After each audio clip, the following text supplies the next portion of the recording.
Non Evans, cyn chwaraewr rygbi a wreslo Cymru.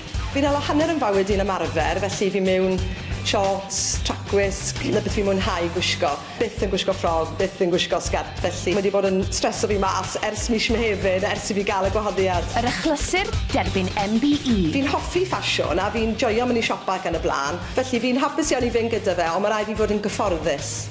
Y gwallt. Oherwydd y chwaraeon a chwarae rygbi a wreslo ac yn y blaen, dwi wastad yn cael yn wallt mewn braids. So nawr mewn walltu llawn split ends, mae'n rili hir, a sydd wedi torri fe ers blynydde. Y colir. Fi'n hoffi gwisgo coler, fi'n gwisgo y ffig tan ac yn y blaen, fi'n hoffi bod yn frown a pethau. Ond byddai'n neis i weld beth mae rhywun proffesiynol yn neud, a wedyn gobeithio gallai ddysgu rhywbeth a cael bach o tips.